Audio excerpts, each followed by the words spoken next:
नमस्कार सभी को। लास्ट लेक्चर में हम पढ़ के आए हैं प्रतिरोध की ताप निर्भरता क्या होती है। आज का जो लेक्चर हम देखेंगे वो देखेंगे प्रतिरोधों का संयोजन कैसे होता है। संयोजन का मतलब हो गया कि प्रतिरोध हमने देखा है कि रेजिस्टेंस रुकावट पैदा करता है। अगर हम अलग अलग टाइप से रेजिस्टेंस लगाएंगे उसको किस टाइप से रुकावट, मतलब अगर बोलें कि 2 पॉइंट्स लेने हैं, 2 पॉइंट्स के अंदर रेजिस्टेंस कितना निकालना है, मतलब तुल्य प्रतिरोध निकालना है, उसको बोलते हैं तुल्य प्रतिरोध। तो 2 पॉइंट्स के अंदर तुल्य प्रतिरोध क्या आएगा, उसके लिए हम आज कुछ श्रेणी क्रम एंड समांतर क्रम और मिश्रित, बट हम आज श्रेणी क्रम और समांतर क्रम ही पढ़ेंगे। मिश्रित हमारे सिलेबस में नहीं है तो हम नहीं पढ़ेंगे, बता दिया जाएगा पर पढ़ेंगे नहीं उसके बारे में। क्लियर है? तो संयोजन से समझ आ रही है कि दोनों चीजों को जोड़ना। तो जोड़ने से पहले हम हेडिंग डालेंगे प्रतिरोधों का संयोजन। क्या लिखेंगे? प्रतिरोधों का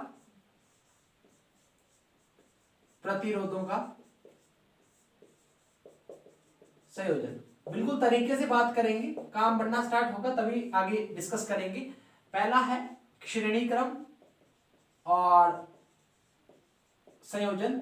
अभी इसको हम क्या करेंगे, दोनों को बराबर में अगर बात करें तो वैसे डिफाइन कर लेंगे। और समांतर क्रम संयोजन, पहले हम श्रेणी क्रम की बात कर रहे हैं। श्रेणी क्रम संयोजन से नाम से पता लग रहा है। अगर डायग्राम बनाया जाए तो डायग्राम कैसे बनेगा, अगर मान लो ये एक प्रतिरोध है जिसको हमने बोल दिया R1, ठीक है। दूसरा प्रतिरोध जो है हमारा क्या आएगा, ये आएगा R2 और ये क्या आएगा R3, ठीक है जी। तो अगर इस प्रतिरोध को एक बैटरी से कनेक्ट कर दिया जाए इस टाइप से, वो हो जाएगी ये वाली। क्लियर है? ये प्लस है और ये माइनस है, धारा की दिशा ये वाली है, आई धारा निकल रही है। अब मेरे को एक बात बताइए जी कि अगर धारा का मान पूरे सर्किट में क्या जा रहा है, एक ही जा रहा है, तो पहला जो पॉइंट निकल के आ रहा है वो क्या निकल के आ रहा है कि अगर लिखा जाए धारा पूरे सर्किट में एक समान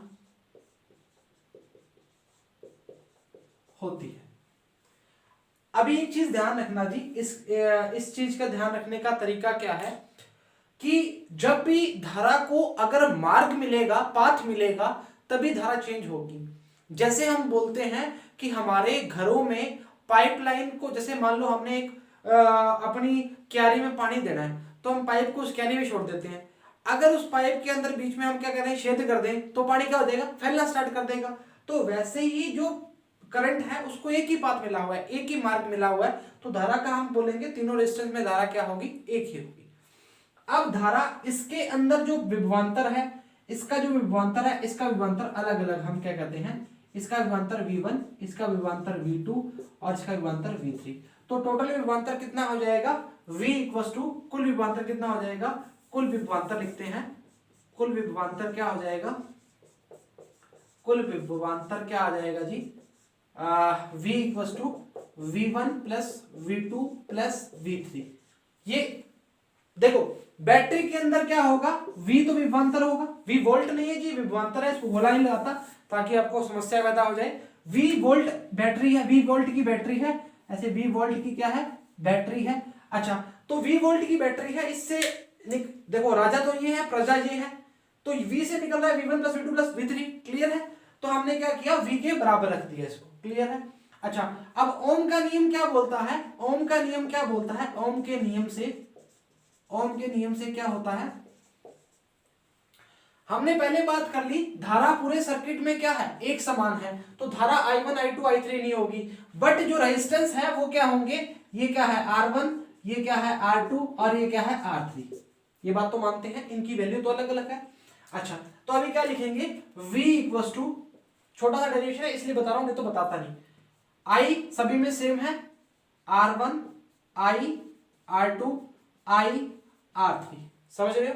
अच्छा, V जो एक्चुअली होता क्या है, V इक्वल टू क्या होता है, ओम का नियम क्या होता है, V इक्वल टू IR। ये तो हमने क्या है यूनिवर्सल, हम ऐसे यूनिवर्सल मतलब ऐसा नहीं बोल रहे कि सभी पे लगता है, नहीं, हम बोल रहे हैं धारा की बात कर रहे हैं। यूनिवर्सल का मतलब इस पे क्या है, V इक्वल टू IR होगा। और किसके लिए बात कर रहे हैं, सीरीज के लिए बात कर रहे हैं, तो S लिख देंगे, इसको श्रेणी क्रम को सीरीज बोलते हैं। तो क्या लिखेंगे, I R S equal to I common आ जाएगा R1 plus R2 plus R3। Clear है? खचक खचक आर एस क्या आ जाएगा R1 plus R2 plus R3 and so on. आप समझो जी, इतना सा डेरिवेशन था इसलिए करवा दिया, नहीं तो नहीं करवाते जी। अभी क्या है, अभी जो चर्चा वाली बात क्या है वो ये है कि आर एस क्या है, आर एस है जी सीरीज कॉम्बिनेशन। एस जो है वो क्या है, सीरीज कॉम्बिनेशन। किसी को प्रॉब्लम ना हो इसको बोलेंगे कॉम्बिनेशन। ये है जी, ये एन है जी, ठीक है। अभी क्या है, एक बात समझो, सीरीज कॉम्बिनेशन में सारे प्रतिरोधों का क्या आएगा, योग आ रहा है, तो R1 plus R2 plus R3 आ रहा है। अभी एक इमेजिन करो चीज कि आपको सिर्फ ये याद रखना है, एक चीज इमेजिन करो, वो इमेजिन क्या करना है कि धारा का जो मान है वो क्या है, एक समान है। अब मेरी बात सुनो, अब इसको इमेजिन करो, इसको आपने क्या सोचना है, यहाँ पे एक लट्टू लगा है, यहाँ पे एक लट्टू लगा है, यहाँ पे एक लट्टू लगा है, 3 लट्टू लगे हुए जी। तो तीनों लट्टू में से अगर मैं ये तार ऐसे काट देता हूं बीच में से, मैंने पंगा कर दिया, मैंने क्या कर दिया, तार काट दी। अब बताओ जी धारा आगे जाएगी या नहीं जाएगी? या आप बोलो कि ईयरफोन की तार हमने कटक करके काट दी, इस कान में आवाज आ रही है, इसमें आएगी क्या, इसमें नहीं आएगी, इसमें आएगी। अभी समझो वो जो वायर है वो ऐसे निकल गई। अभी क्या हुआ, अभी हमने क्या किया, जो श्रेणी क्रम है उसमें क्या है, धारा का एक मान है, मतलब उसके पास मैंने बोला एक ही मार्ग है। अगर पाइप में पानी जा रहा है, ऐसे बीच में वट दोगे, उसको क्या काट दोगे, तो क्या होगा, वो पानी आगे जाएगा ही नहीं, क्योंकि आपने बीच में से काट दिया। तो काटने का मतलब क्या, उसके पास एक ही मार्ग था। तो अभी हमने क्या बोला, धारा का मान समान रहता है। तो अगर श्रेणी क्रम संयोजन में, अगर श्रेणी क्रम संयोजन में एक बल्ब या तार या कुछ प्रॉब्लम होती है, या वायर या कुछ भी बोल सकते हैं, अगर स्विच लगा देते हैं, अगर स्विच को भी हम अगर बंद कर देते हैं, तो पूरे सर्किट में क्या होता है, पूरे परिपथ में क्या होता है, धारा क्या हो जाती है, पूरे परिपथ में क्या होती है, धारा का प्रवाह क्या हो जाता है, बंद हो जाता है। आपने अपने घरों में त्योहार के टाइम, दिवाली के टाइम जो लाइट्स लेके आते हैं, चाइनीज वाली लाइट्स लेके आते हैं, उनका जो संयोजन होता है वो श्रेणी क्रम संयोजन होता है। सजावट वाली जो लाइट्स होती है त्योहारों में, उसका संयोजन क्या होता है, श्रेणी क्रम संयोजन होता है। मैं लिख देता हूं, त्योहारों में सजावट वाली लाइट्स का संयोजन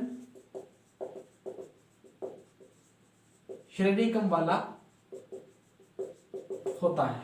ठीक है, ध्यान रखना जी, जो चाइनीज लाइट होता है वो क्या होता है, श्रेणी क्रम। अगर उसका एक बल्ब अगर खराब हो गया तो वो खराब हो जाएगी। तो हमने क्या पढ़ा कि समान श्रेणी क्रम जो संयोजन होता है उसमें आपसे अगर कोई पूछ ले कि श्रेणी क्रम संयोजन में क्या होता है, प्रतिरोध की वैल्यू क्या होती है, तो प्रतिरोध क्या होगा, अलग अलग होगा, R1 R2 R3। और अगर आपसे बोल दिया जाए कि समांतर क्रम संयोजन में क्या होगा, उसकी बात हम पहले बाद में करेंगे, पर इसमें क्या बोलेंगे, V1 V2 और V3, इसका पोटेंशियल क्या है, अलग अलग है। इसमें करंट का वैल्यू क्या है, धारा का मान क्या है, समान है। तो इसमें हमने R की वैल्यू जो निकाली है वो कितनी आएगी, R1 plus R2 plus R3। अभी आपसे कोई पूछ ले कि शक्ति समझते हो ना, पावर, शक्ति और श्रेणी क्रम प्रतिरोध के बीच में संबंध जो आएगा, प्रतिरोध वो किसके लिए, श्रेणी क्रम के लिए, तो वो क्या आएगा, P प्रोपोर्शनल R। क्या आएगा, P प्रोपोर्शनल R। तो P1 समानुपात P2 समानुपात P3 समानुपात, ऐसे आएगा। तो बराबर में क्या आएगा, R1 समानुपात R2 प्लस समानुपात R3, इस टाइप से आएगा। ये R2 है जी, थोड़ा सा ध्यान रखना, और ये क्या है, R3 है जी। ठीक है, तो ये शक्ति और प्रतिरोध के बीच समानुपात का आएगा, तो P प्रोपोर्शनल R। इसके अलावा आपके कुछ पूछा नहीं जाता, और इसमें धारा का मान पूछा जाता है, और इसमें क्या है, प्रतिरोध का अंश है। स्क्रीनशॉट ले लीजिए, उसके बाद हम समांतर क्रम संयोजन के बारे में चर्चा करेंगे। ठीक हो गया, अच्छा इरेज कर रहे हैं जी। याद रखना जी, त्योहारों में जो सजावट वाली झालर होती है ना, वो क्या होती है, श्रेणी क्रम में होती है जी। अच्छा अभी क्या है, अभी बात करेंगे समांतर क्रम संयोजन की। अभी मिश्रित संयोजन के बारे में बताएंगे, बट वो आपके है ही नहीं सिलेबस में, तो उसका चर्चा करने का मतलब नहीं है, तो फिर भी एक बात कर लेंगे। चलो फिर आपको ऐसा ना हो कि सर ने बताया नहीं। समांतर क्रम संयोजन क्या है, समांतर क्रम संयोजन इसको बोलते हैं पैरेलल कॉम्बिनेशन। क्या बोलते हैं जी, पैरेलल कॉम्बिनेशन। अच्छा अभी देखो इसमें क्या होता है, इसमें जैसे मान लो कि एक पॉइंट है, उस पॉइंट से क्या लिया हमने, ये मान लो प्रतिरोध जोड़ दिया, ये जोड़ दिया, ठीक है, और ये जोड़ दिया, ठीक है। अभी क्या हुआ, इसको बैटरी से कनेक्ट कर दिया। अभी बहुत सिंपल सी बात है जी, बहुत सिंपल सी बात है। अगर आपने वो स्टार्टिंग वाले जो 7-8 मिनट मेरे देखे हैं तो ये बहुत सिंपल हो जाएगा। प्लस माइनस मारक क्या है, अलग अलग। अभी देखो मारक इसको यहां से आई निकला, I1 I2 I3, क्लियर है। अच्छा अब समझो, अभी हमें क्या करना है, जो चीज छिड़बिन हो रही है ना, छिड़बिन हो रही है, उसको इकट्ठा करो। तो अभी क्या करना है, छिड़बिन क्या हो रहा है, धारा छिड़बिन हो रही है, तो उसको हम क्या कर देंगे, इकट्ठा कर देंगे। उसको हम क्या कर देंगे, इकट्ठा कर देंगे। अभी उसको इकट्ठा करने के लिए हमारे पास एक फॉर्मूला है, वो हम जिंदगी भर याद रखेंगे। वो क्या है, I = V/R। वो क्या है, I = V/R। अभी एक बात बताओ, इसके पास I1 करंट, इसके पास I1 करंट, इसके पास I1 current, sorry I2 I3 current, तो इसके पास जो पोटेंशियल होगा वो क्या होगा, V। इसके पास क्या होगा, V। अब ऐसा थोड़ी R1 R2 R2 ये तो तीनों सेम हो जाएंगे, ऐसा थोड़ी होगा। ये तो R1, ये R2 और ये R3, और तीनों का जो पोटेंशियल है वो क्या आएगा, ये I1, ये I2, ये I3, तीनों का पोटेंशियल क्या आएगा, VV, ठीक है, VV आएगा, ठीक है। अभी क्या है, मतलब विभवांतर जो है VV आएगा। अभी V/R1, V/R2 और V/R3, और अगर इस I की बात करें वो क्या आएगा, V/R। वो भी P इसलिए लिखा है क्योंकि P का मतलब पैरेलल है। V कॉमन आ गया तो अब RP लिखेंगे, वो क्या आएगा, 1/R1, 1/R2 और 1/R3। तो ये क्या आ गया आपका पैरेलल कॉम्बिनेशन। P का मतलब क्या है, P का मतलब है जी पैरेलल, PA, ठीक है, पैरेलल कॉम्बिनेशन, क्लियर है। तो समझोगे चीजों को, वो चीज क्या है कि R1/RP = क्या, R1 + R2 + R3। इसमें धारा का मान अलग नहीं होगा। अब सबसे मेन चर्चा वाली बात क्या है, वो ये बात है, अगर इसको आप काट देते हैं, इसको आप काट देते हैं तो क्या होगा कि इन दोनों में धारा जाएगी, इसमें धारा जानी बंद हो जाएगी। मान लो आपका यहाँ पे एक पंखा लगा है, यहाँ क्या लगा हुआ है, पंखा लगा हुआ है, और यहाँ क्या लगा हुआ है, बल्ब लगा हुआ है, और यहाँ क्या लगा हुआ है, एसी लगा हुआ है, यहाँ क्या लगा हुआ है, एसी लगा हुआ है। अब क्या होगा, आपने यहाँ से तार काट दिया, किसी बंदे ने तार काट दी, तो क्या होगा, पंखा बंद हो जाएगा, आपका बल्ब और एसी बंद नहीं होगा। अभी यहाँ से हमें एक दिमाग में बात आई, हमारे घरों में जो सर्किट होता है वो क्या होता है, वो क्या होता है, श्रेणिक समांतर क्रम में। हमारे घरों में जो परिपथ, या परिपथ नहीं बोल सकते, या संयोजन जो होता है हमारे घरों में, संयोजन वो कौन सा होता है, समांतर क्रम संयोजन होता है। कौन सा होता है, समांतर क्रम संयोजन होता है, क्लियर है, आप समझ रहे हो बात मेरी। अच्छा, अगर हम ऐसा कभी हुआ है क्या कि हमारे घर में अगर तार कटती है तो क्या होता है, ऐसा नहीं पूरे घर की लाइट चली जाएगी, ऐसा नहीं होता। तार कटती है तो उस सर्किट या उस बल्ब या उस चीज की लाइट जल सकती है, या हमारे सर्किट कुछ बात करते हैं तो ऐसा नहीं फ्रिज भी जल जाएगा, या फ्रिज जला है तो टीवी भी जल जाएगी, ऐसा नहीं होता।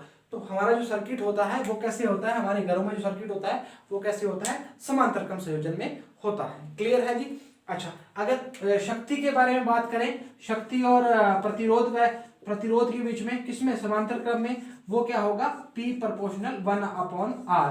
तो P = क्या आएगा, P1 समानुपात P2 समानुपात P3 = क्या आएगा, 1/R1, 1/R2, 1/R3। ये हमारी क्या आएगी, 3 चर्चा आएंगी, क्लियर है, सिंपल सी बात है, कोई मुश्किल वाली बात नहीं है। अभी जो मेन मुद्दे वाली बात है वो क्या है, आपसे हमेशा जब भी कोई न्यूमेरिकल पूछेगा वो 2 में पूछेगा, 3 में नहीं पूछेगा। कभी भी कंपटीशन में 3 में नहीं पूछता, 2 में पूछता है। तो इन दोनों में चर्चा कर ली हमने, इसको इरेज करना चाह रहे हैं।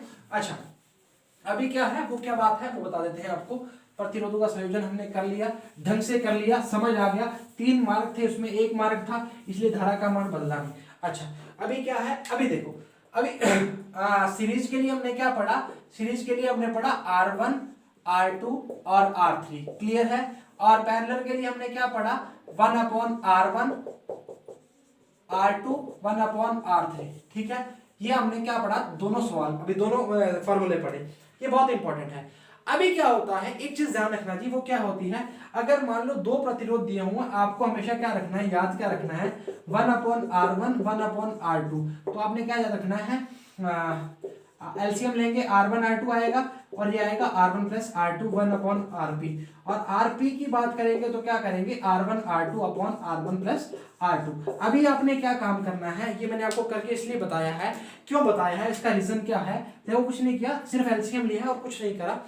RP 1/R1, ये किसकी बात कर रहा हूं, समांतर क्रम की बात कर रहा हूं। और मोस्ट प्रोबेबली आपके समांतर क्रम का ही क्वेश्चन आता है, समश्रेणी क्रम का नहीं आता। 1/RP, इसका एलसीएम लिया R1 R2 R1 + R2, RP कहेगा R1 R2 RP।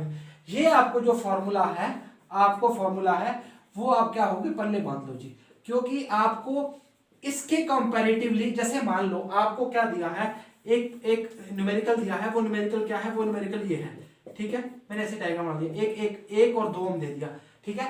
एक आप इसको इस फॉर्म से करोगे, किस फॉर्म से करोगे, 2 अपॉन क्या आएगा, 1 + 2 3, 2/3 आंसर आ जाएगा। अब उस फॉर्म से करोगे, पहले आपको क्या करना पड़ेगा, एलसीएम लेना पड़ेगा, कितना आएगा, 1/2 एलसीएम आएगा, फिर 2 1 3/2, फिर उसको उल्टा करोगे, तो इससे क्या होगा, सीधा आपका आंसर आ जाएगा। तो याद रखना, R1 R2 R1 + R2 क्या आएगा, पैरेलल कॉम्बिनेशन में जब 2 सर्किट अटैच हो, 3 की बात नहीं, सिर्फ 2 की बात कर रहा है, जब 2 सर्किट अटैच हो तब क्या करेगा, याद रखना जी, R1 R2 R1 + R2। अगर आप चाहोगे तो एक न्यूमेरिकल करवा सकता हूं, ज्यादा देर नहीं लगेगी, 2 मिनट का काम है, आपके सारे डाउट क्लियर भी हो जाएंगे और हमारा काम बनना भी स्टार्ट हो जाएगा। क्लियर है? अच्छा, एक न्यूमेरिकल है, फर्स्ट न्यूमेरिकल है, एक विद्युत परिपथ में 1 ओम 2 ओम 3 ओम के प्रतिरोध समांतर क्रम में जुड़े हैं, तो यदि संयोजन में 6 वोल्ट की बैटरी लगी है तो आप इसका तुल्य प्रतिरोध बताएं। तो आपको कुछ करने की जरूरत नहीं है, आपने क्या बोला है, इसने क्या बोला है, आरपी बराबर में 1 ओम 2 ओम और 3 ओम, तो क्या आएगा, 6 + 3 + 2 कितना आएगा, 1/RP बराबर में क्या आ जाएगा, सीधा लिख दूं, आरपी बराबर में 6 और 3 9, 9 और 2 11, 11/6 आएगा, तो क्या आएगा, 6/11। ये क्या आ जाएगा, पैरेलल कॉम्बिनेशन में हमारा क्या आ जाएगा, 6/11। अब उसने पूछा क्या है, उसने पूछा है तुल्य करंट निकालिए, करंट V = IR निकालना है, मतलब करंट निकालना है, तो I बराबर में क्या आएगा, V/R आएगा। V की वैल्यू कितनी दी हुई है, V की वैल्यू दी हुई है जी 6 वोल्ट दी हुई है, और R की वैल्यू कितनी है, 6/11, 11 ऊपर चला जाएगा, 11 ऊपर चला जाएगा, तो क्या आएगा, ये आएगा, खचक खचक क्या आएगा, फिर क्या आएगा, आंसर कितना आएगा, 11 एम्पीयर। तो आपका करंट का वैल्यू कितना आ गया, 11 एम्पीयर आ गया, और इसका वैल्यू कितना आ गया, 6/11 ओम। कई प्रकार की दिक्कत हो सकती है, नहीं होगी। अगर आप बोलो डायग्राम बनाओ, तो डायग्राम इसका क्या बनेगा, ये डायग्राम बनेगा, ये इसका क्या बनेगा, ये इसका डायग्राम बनेगा। इसको जल्दी इसलिए करवाया क्योंकि ये आप कर चुके हो और आपको दिक्कत आएगी नहीं। ये इसका डायग्राम बनेगा, लो जी, ये प्लस का माइनस का 6 वोल्ट की क्या है, 6 वोल्ट की बैटरी है, 1 2 और 3 ओम ओम और ओम। ये पॉइंट ए ले लिया, ये पॉइंट क्या ले लिया, बी ले लिया। अभी देखो समांतर क्रम संयोजन था, क्या था, समांतर क्रम संयोजन था। देखो तीनों को हमने क्या किया, खचक खचक खचक, 1/2 1/1 1/2 1/3। 2 मिनट सवाल करो, 6 3 9, एलसीएम लिया 6 3 9। अगर यही सवाल 2 में होता तो आप क्या करते, R1 R2 R1 + R2, जल्दी हो जाता। वैसे 2 में ही आएगा, मैंने 3 का इसलिए करवाया ताकि आपको प्रॉब्लम ना आए, ठीक है। आरपी की वैल्यू 6/11 है, सही तो किया, 6 और 3 9 और 2 11, उल्टा कर देंगे, आरपी की वैल्यू 6/11। ध्यान रखना जी, न्यूमेरिकल्स में कई बार क्या होता है कि वैल्यू उल्टी करना भूल जाते हो, तो वैल्यू उल्टी करना जरूर, मतलब पलट देना, उसको नहीं भूलना, तो 11/6 में तक देना।